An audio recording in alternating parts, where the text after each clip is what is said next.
It's 2025, and games look better than ever. They're bigger, bolder, more expensive, especially more expensive. So why are we still designing them like it's 2003? There are 7 mechanics that I just hate, but they keep showing up, and every time they do, they ruin something that could have been great. Starting with one that's everywhere lately: Supersonic Vision.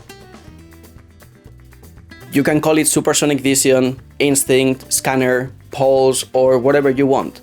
Each game changes the name so that it matches the setting, of course. The idea is simple. You press a button and suddenly every important object glows like a Christmas tree. It's basically a way to avoid making everything painfully obvious. Instead of painting every interactable object with bright yellow, the developers keep the game looking natural until you press the pulse button, and you're gonna be doing that a lot. Because as a player, you don't really have a choice. Either you press it constantly to make sure you don't skip anything, or you risk missing key items, clues, or getting completely lost. And at that point, the game stops being about discovery and starts feeling more like sonar navigation. Because instead of getting immersed in the world, you're constantly snapping out of it to make sure you didn't miss anything. Every time you use it, it reminds you you're playing a game, following breadcrumbs left by the developers. And the worst part, once a game gives it to you, it kinda forces you to use it, even if you don't want to. Because you know the important objects are not going to stand out. You know the secrets are hidden under a layer of noise. And developers will use this mechanic to forget about world building and level design. But if there's something that breaks the flow of the game even more than the scanner, that's definitely giant walls of text. You pick up a new item and boom, 200 stats. You unlock a new move and guess what? Even more text.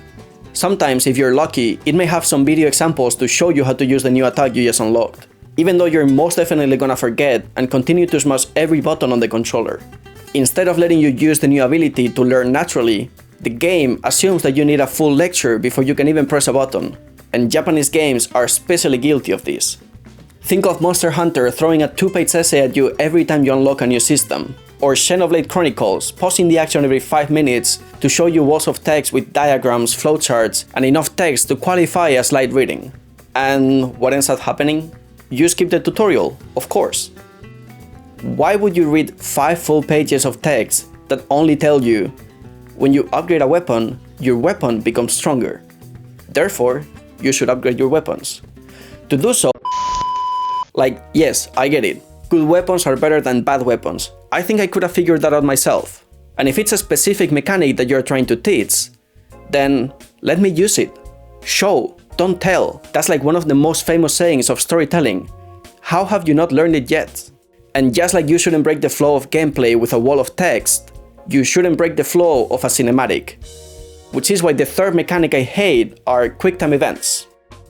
QuickTime events, which are the gaming industry's version of Simon Says, are supposed to keep you engaged. It's a way for the game to tell you, hey, you're still playing. I know you just watched a 30-minute cinematic, but you pressed a button, right? The problem is that instead of making the moment more immersive, it just makes you panic about missing the pop-up. You stop caring about the story because you know that you will have to press some button at some point. But there's no way to predict when. I know this is controversial because many people love this mechanic. My dad, for example, loves QuickTime events. Maybe it's a generational thing, I don't know, but I've actually always hated this type of gameplay, even when it's not in a cinematic. Games like God of War 2005 were never fun to me. Because are you really telling me that the only way to defeat this giant enemy is to move my left joystick up and down 10 times, and then press triangle at the exact second, or otherwise the fight is over and I lose? What is this? Just Dance? The only QuickTime event I like is this one from Spider-Man.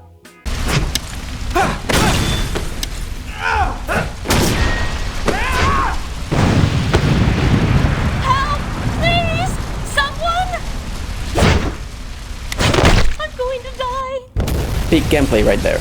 Seriously, I don't know who invented QuickTime events, I don't know why they're still around, but they are slowly disappearing and I'm all for it. And following this trend of things that absolutely break the immersion, let's talk about healing in shooters. Visualize this. You're in the trenches, ready for the final offensive against the Nazis. Bullets flying past your head. You grip your rifle, your hands shaking. Suddenly, you're hit. Your screen turns blood red, the music fades out, and you can hear your own heart pumping. Everything seems lost. So, what do? Easy. You hide 3 seconds behind a wall and voila, full health. Ready to fight like nothing ever happened. All the tension of war removed by a glorified coffee break. Auto-healing killed so much of what made early shooters exciting. You had to scavenge for first aid kits, carefully manage your health, and decide whether to risk going for supplies or not. It created real tension, real stakes. Now, you get shot, you crouch behind a wall, and you scroll TikTok for 10 seconds until you heal. Bring back the first aid kit. Bring back the bandages. Make enemies drop health when I kill them. I really don't care what it is, just make me fight for survival again. And you know who else should work a little bit more? NPCs. Because the next mechanic I hate are those missions where you need to kill like 20 wolves to then go back to the NPC, or collect 30 rocks and then go back to the NPC, to then get rewarded with some ridiculous amount of money that wouldn't be enough to buy the materials I just collected. Yes, I get it, you want your game to be 60 hours long, and that's partially the gamer's fault, because we value games based on their duration, which is stupid, and we should learn and improve. But come on, I'm sure there's better ways to make your game last a bit longer.